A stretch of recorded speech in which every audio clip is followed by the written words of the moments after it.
tukhtatamu bitaslimi, na humalizwa vitendo hivyo na maneno hayo kwa kutoa salamu. Hiyo ndiyo swala kisheria. Summiati salatu salatan, imeitwa swala kwa jina la swala, liannaha, kwa sababu hiyo swala, tashtamilu ala duai, inakusanya ile maana ya dua iliyokuja katika lugha. Wali annahu, na kwa sababu ile dua, aljuz'ul ghalibu, ndiyo sehemu iliyoshinda na sehemu kubwa, fiha, ndani ya swala.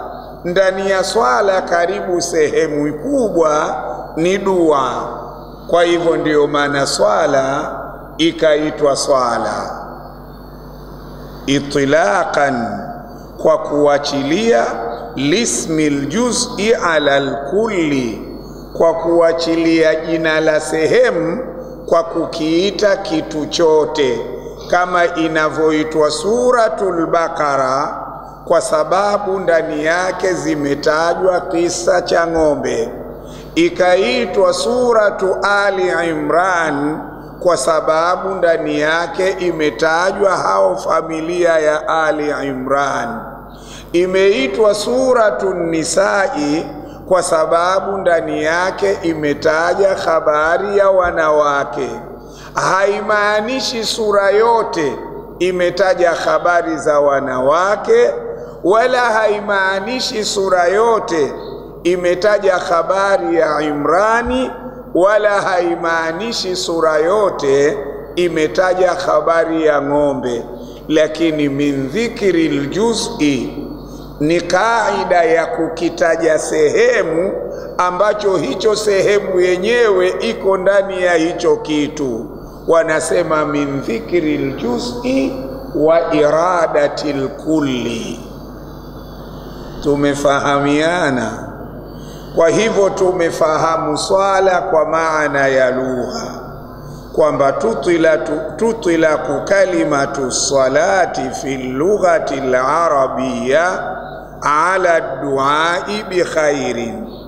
Qala Allahu ta'ala, wa salli alayhim inna salataka sakanun lahum. Haya maneno yamekuja katika surati Tauba aya ya 103 kwa tafsiri ud'u Allah lahum bil maghfira, muombe Mwenyezi Mungu, uwaombee wale watu ambao umekusanya zaka kutoka kwao, uwaombee msamaha.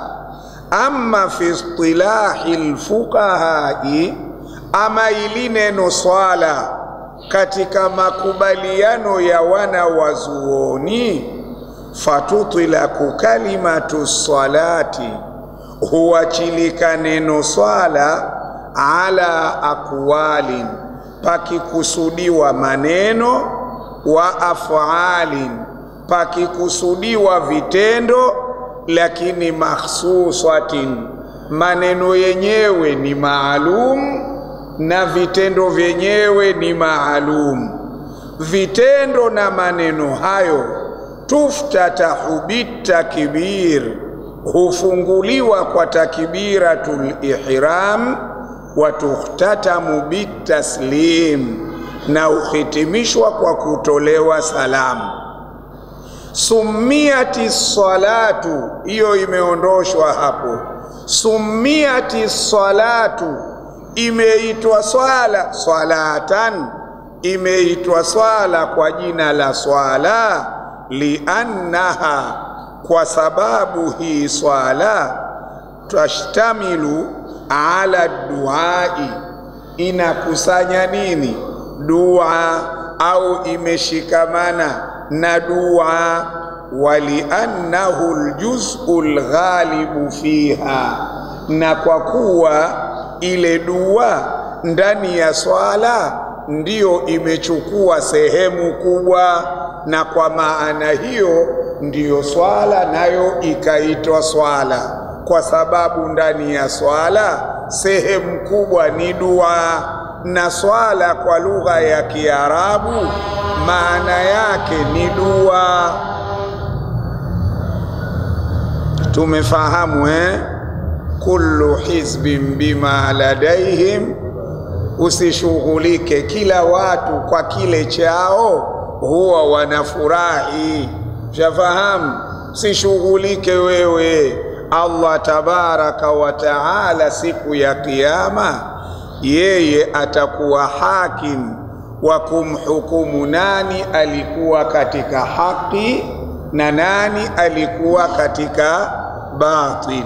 Maneno hayo yameingia kwa mnasaba wa msafara uliopita.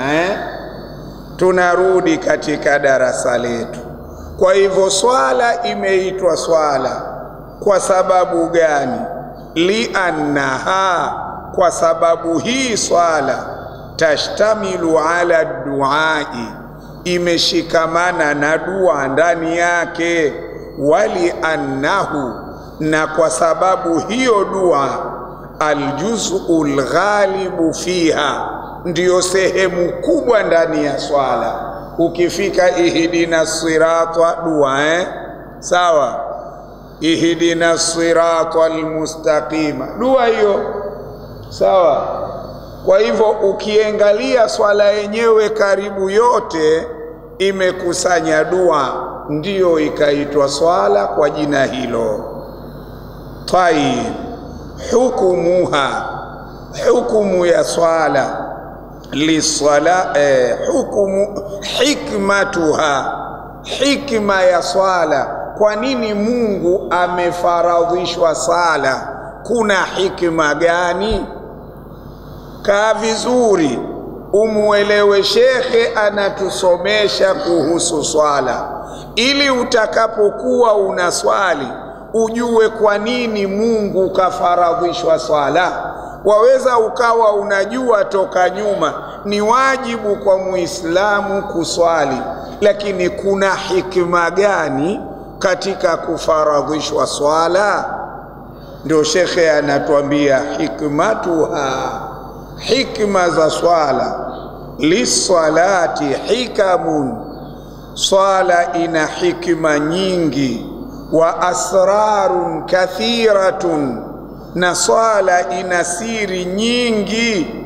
Nulakhisuha fima yali, lakini hizo asrar na hikam ambazo ni nyingi sisi tunazifanyia mulakhaswa, tunazifupiliza katika maelezo yafuatayo. Sawa?